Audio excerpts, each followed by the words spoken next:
dias, 15 dias atrás, não existe mais. Né? Eu acho que a gente vem tendo espasmos. Esse ano é muito louco do lado político, porque até abril a Dilma só se ferrou. Aquele certeza, a crise, a coisa econômica piora, não sei o quê. Aí entra o Michel Temer, alivia, você tem maio, junho, a coisa anda um pouco. Aí complica para o Michel Temer de novo. Aí vai piorando com a Dilma. Aí começa com mexer em ministério, aí fica aquela pressão, tira o mercadante, até sai o mercadante, aí dá uma esfriada. Esse novo ministério, então a gente está numa outra rodada em que acho que abriu um espaço que as pessoas estão respirando. E nessa, eu acho que esse ministério está sob teste. Acho que ele não está reprovado.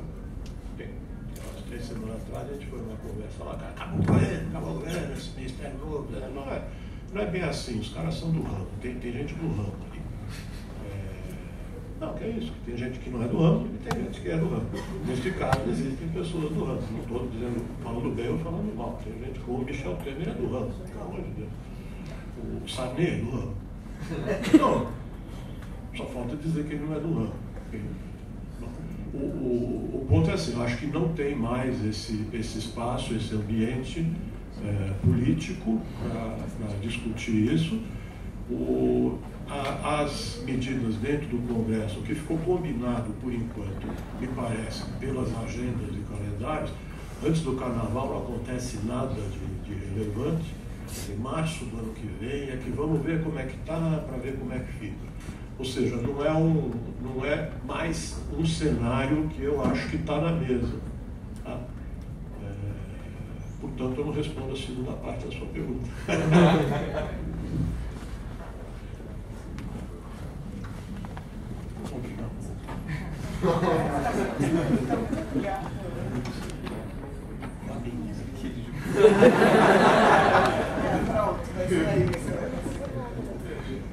Boa noite, meu nome é Rafaela. Gostaria de fazer, na verdade, acho que são 2 perguntas, mas bom, vou tentar listar. A primeira é a questão, professora, você comentou sobre a questão do investimento, que durante o período, né, de prosperidade teve um investimento efetivo, mas observando, por exemplo, o BNDES e as medidas do PAC, eu vejo um pouco retorno efetivo assim, em ganhos, por exemplo, de produtividade para o país, por exemplo, em medidas de infraestrutura e investimento nesse sentido. E eu gostaria de saber, no cenário que nós temos hoje, essa perspectiva para essa crise se prolongar aí indeterminado, existe alguma possibilidade de ganho de produtividade para o nosso país? E se, ao invés de, por exemplo, o caso de desonerar a folha de pagamento, nessa medida de tentar incentivar a indústria, não seria mais efetivo ter investido de uma forma melhor em infraestrutura para estimular o investimento? É isso que eu não sei se eu tenho.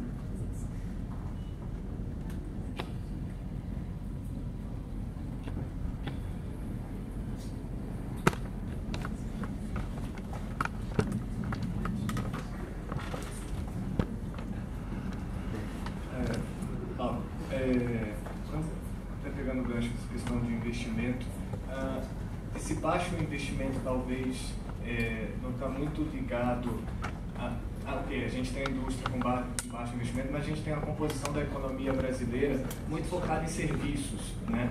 E um serviço que, na sua grande maioria, é de baixa produtividade, dado os trabalhadores que estão nesse setor, né? Então, nem todo serviço é o pessoal de grandes consultorias, etc., que estão na Paulista, etc. Então, talvez a nossa própria estrutura de crescimento, talvez nós não pulamos uma etapa no nosso desenvolvimento econômico e a indústria ficou um pouco colocada para trás, vis-à-vis o setor de serviço.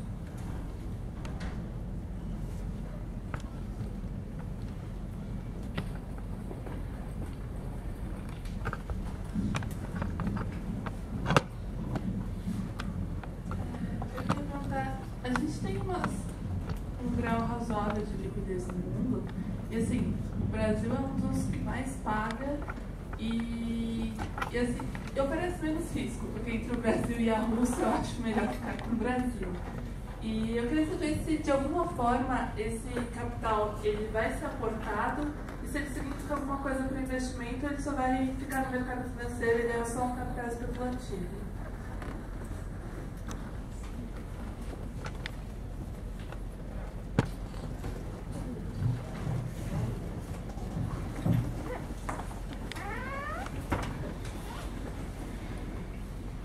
Bom, tem várias perguntas, eu vou tentar responder as duas primeiras juntas, a da Rafaela e do Roger. De fato, houve uma aceleração do investimento público em infraestrutura entre 2004, mais ou menos 2005. Eu tenho aqui.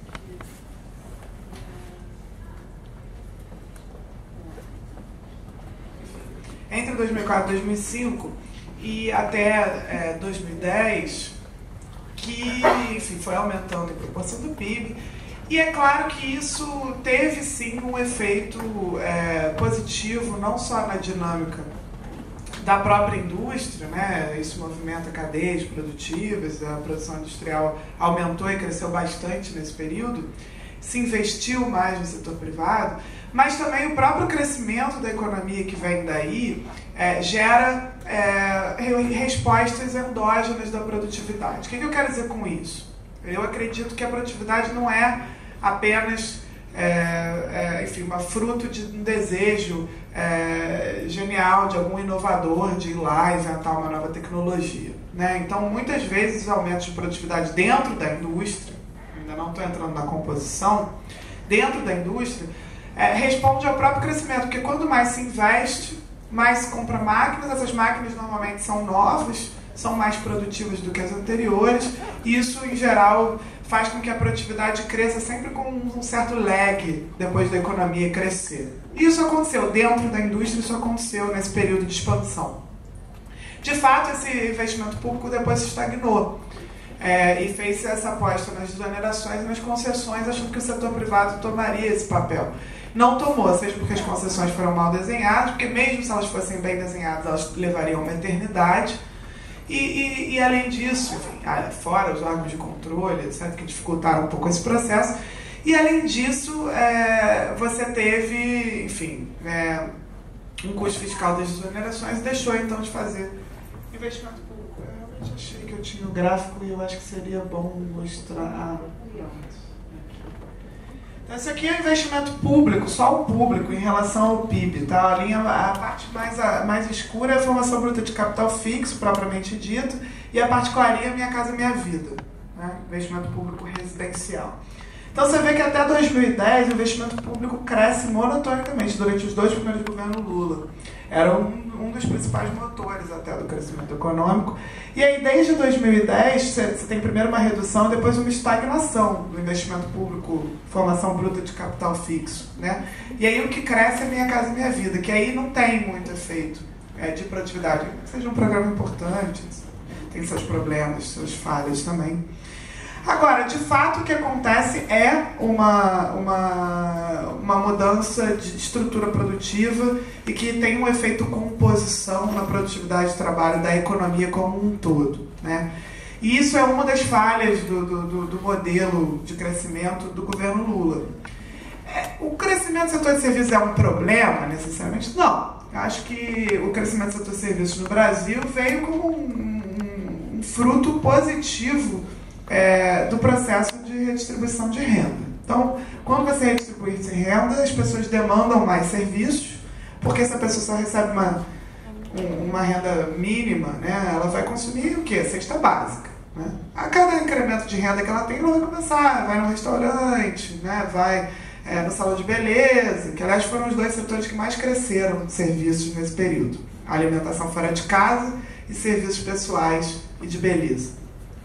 Então, esse crescimento do setor de serviços, ele acontece pelo lado da demanda, que você está crescendo, a renda das pessoas foi aumentando, e elas foram demandando mais isso, e ao mesmo tempo isso foi empregando mais gente e trazendo mais gente do setor informal para o setor formal, que por sua vez aqueceu o mercado de trabalho e fez os salários crescerem, né? Os salários de um setor que é muito intensivo em trabalho, esse setor acaba demandando muito trabalhador e gera um aquecimento do mercado de trabalho.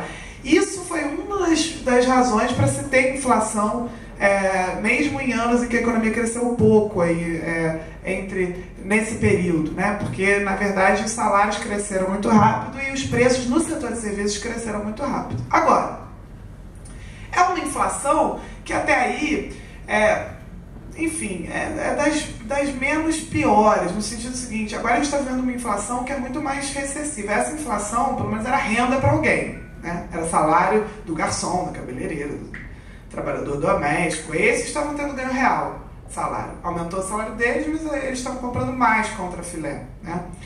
Isso deixou de acontecer. Agora o salário dessas pessoas caiu, né? Começou a cair novamente. Já a inflação agora é uma inflação que bate em todo mundo igual, né? Então, realmente, a natureza da inflação mudou um pouco. A produtividade de trabalho, no entanto, o grande problema de você fazer um crescimento assim é que você, sem ter ganhos de produtividade ao mesmo tempo, e com esse deslocamento da mão de obra para um setor que é muito intensivo em mão de obra, você gera um efeito no agregado de redução da produtividade do trabalho e acirra justamente o quê? O conflito distributivo sobre a renda. Então, você faz com que esse crescimento de salário seja às custas de uma margem de lucro dos demais empresários. Então, no momento que a produtividade está crescendo junto, você melhora as coisas, você permite o ganho de salário real sem gerar um custo para a margem de lucro. Então, de fato, essa foi uma das contradições desse processo e o que poderia ter resolvido isso era uma política industrial bem feita, que nunca existiu, né? Não foi feita a política industrial. Além, é claro, enfim, uma taxa de câmbio que talvez não tivesse chegado nesse patamar de apreciação, né? Então, aí não foi feito. E eu quero acabar só com um ponto sobre política industrial. Vou deixar a pergunta dos juros e do investimento para você, Kiko. O ponto da política industrial, por que desoneração não é uma política industrial? Ou não foi uma política industrial? Né? Porque uma política industrial correta, bem desenhada, é uma política que mira uma estrutura produtiva que a gente quer ter. Ela não fica tentando salvar setores moribundos porque tem pressão desse empresário ou daquele empresário. Não é isso que é a política industrial. Né? A política industrial ela não é extensiva a qualquer um. A política industrial tem que ter uma estratégia. Você tem que pensar, olha, qual é a estrutura que a gente quer ter? É uma estrutura com automobilística? Não, de repente não. Triste para aquele setor que existia, que vai deixar de existir. Triste, mas talvez não seja esse setor que a gente queira. Talvez a gente queira um carro elétrico, certo? Então, a política industrial ela tem que ser olhar para frente e aí fazer escolhas. E a gente tem um problema sério que é apresentado nesse debate, que é o seguinte, se reclama que o governo não pode escolher vencedores, está escolhendo vencedores, etc. Então não pode ser estratégico. Mas o que acontece quando a gente acha que o governo não pode escolher vencedores é que acaba que são os vencedores, ou às vezes até os moribundos empresários que estão sem conseguir competir, que escolhem o governo, que foi o que aconteceu. Até agora eles estão escolhendo o governo. Né? Então, quando você acha que você está se livrando de se fazer uma escolha ativa, no fundo você vira passivo disso e passa a responder às pressões de uma agenda de alguns empresários que têm mais poder. Então, isso daí é um pouco triste, é um pouco triste também que a gente tem uma contradição entre combater a corrupção, aumentar a transparência, que é algo muito positivo, mas que está vindo com um custo um pouco difícil, que agora o governo tem menos autonomia ainda para fazer escolhas estratégicas nesse sentido. Então agora a gente está numa situação em que para fazer uma licitação é um processo enorme, se você faz qualquer tipo de política de incentivo, você tem que estender para todo mundo, porque você não pode estar escolhendo, se você estiver escolhendo pode ser que seja porque é o seu amigo, então virou um problema, agora a gente não pode mais fazer política industrial no país.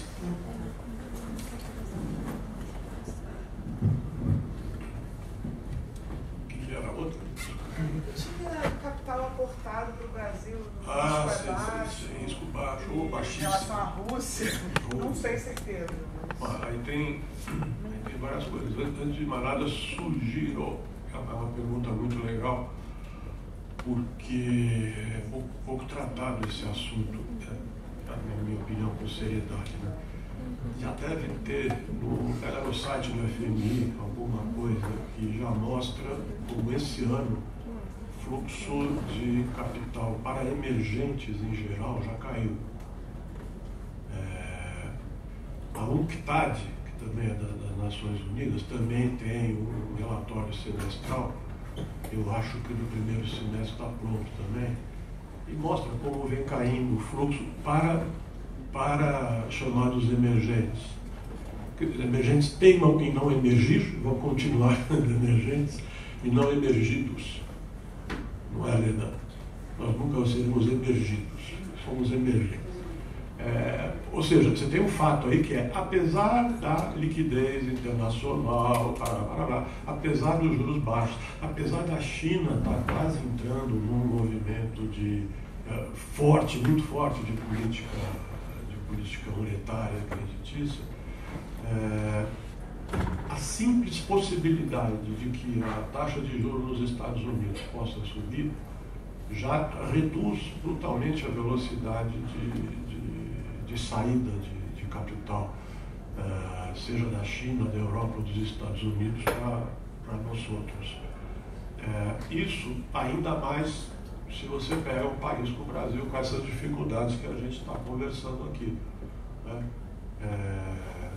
Tem uma coisa no balanço de pagamento que vocês sabem melhor do que eu, que chama investimento estrangeiro direto, que dizem assim, esse é o capital de boa qualidade, que é o que fica, etc, etc. Tem duas observações. A primeira é que se você pegar o acumulado em 12 meses do investimento estrangeiro direto no Brasil, nós já perdemos 20 bilhões nesse fluxo de um ano para cá. Ou seja, tem uma parte que não está vindo mesmo. Não está vindo mesmo. Ainda bem que o déficit na conta corrente está caindo, porque você tem menos suprimento de fundo, mas tem menos necessidade, por péssimas razões, mas tem menos necessidade. Esse é um ponto. Segundo ponto vocês já pensaram assim que quando o investimento estrangeiro direto, que seria de boa qualidade, que não é especulativo, quando ele especulativo nesse sentido de curto prazista, de ganho de capital, né? Quando ele entra, ele vai ser depositado em alguma conta, né? Ele não vai ficar debaixo do sofá do empresa, né? Ele vai ficar depositado numa conta, né? E depositado numa conta que potencialmente rende juros, porque ela é dinheiro como qualquer outro dinheiro. Desse ponto de vista, esse dinheiro é igualzinho um investimento em carteira, que é dito especulativo. Ou seja, na medida em que ele entrou, isso não quer dizer que ele virou investimento estrangeiro direto. Ele está ali, você não sabe se dali ele foi para onde. Você não sabe se ele continuou ali, comprou um título público, não sei o quê, você não sabe. Ou seja, você tem um movimento duplo que é assim, uma brutal piora nas perspectivas aqui. 2, a retirada global de países chamados emergentes. E 3, essa perspectiva de alta na taxa de juros nos Estados Unidos. Que, por menor que seja, como eu costumo pensar, é o evento da história esse, né? Se nós estamos no auge da história, a nossa parte é sempre a mais bonita da história, né? Napoleão era a dele, na nossa é a nossa. Então aqui o auge da humanidade. E simplesmente vão mudar a taxa de juros do país que é o centro de tudo, né? Que queira ou não, e que faz 8 anos que está com a taxa zero. É um momento assim, é inacreditável que nós estamos tranquilos num momento, numa gravidade desse tamanho. Quer dizer, junta esse negócio global com a nossa tempestade doméstica, só não sendo flamenguista para ficar feliz. Então, na verdade, você tem agora, professor? Que horas são? Quase 7h30. Eu ia, na verdade, perguntar se a professora Leda quer fazer alguma fala agora, só para a gente amarrar depois as considerações finais e já finalizar o evento. Não, só queria acrescentar uma informação, uma observação a essa questão dos investimentos externos diretos, né? A gente tem feito pensar também o seguinte, que essa queda, né, pode ser queda dos empréstimos intercompania. Né?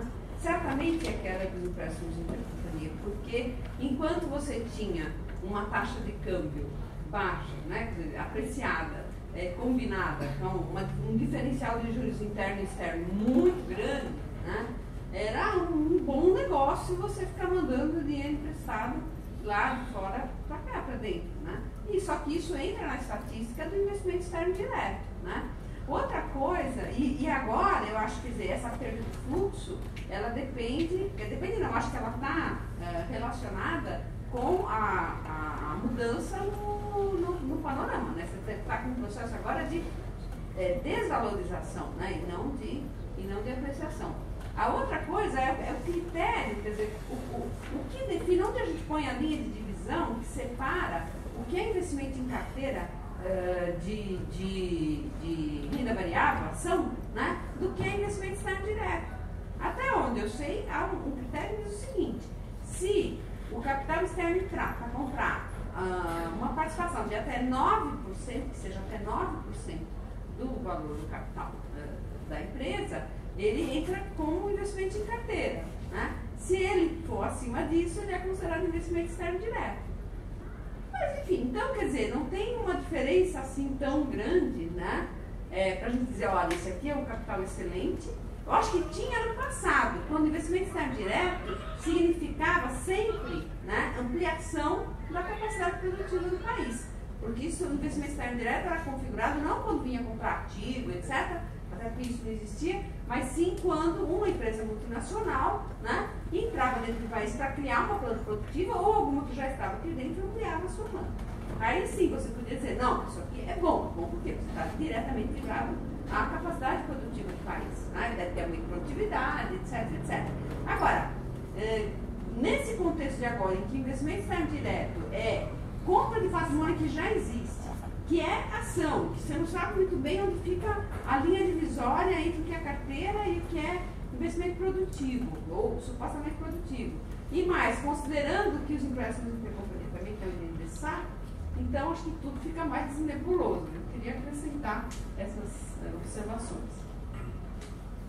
Que faz parte da desregulamentação do mercado de câmbio. Exatamente. A ideia é essa. É desburocratizar. Não, eu queria só que se vocês querem fazer alguma fala final. Eu quero só falar para os alunos que espero que vocês tenham prestado bastante atenção, porque vários dos tópicos a gente deu nas últimas 2 semanas de aula. Então, enfim, agora vocês estão entendendo tudo, tá vendo? Bastou 3 meses de curso de macro que vocês já podem vir no debate e entender os meandros do 10% de ações sem investimento direto externo, que foi umas 2 aulas atrás. É isso, gente. Obrigada e enfim, acho que foi ótimo, foi muito mais saudável esse debate que teria sido o debate com o Marcos Lisboa. Vou para casa descansada, tranquila, provavelmente eu não estaria assim. Então, enfim, até porque ele não me deixaria falar, que é o que normalmente acontece. E enfim, obrigado de novo ao Centro Acadêmico, a gestão tá de parabéns por esse debate, outras organizações, outros debates que eu já vi aqui, enfim, parabenizo de novo. E é isso, muito obrigada ao debatedor, acho que foi ótimo.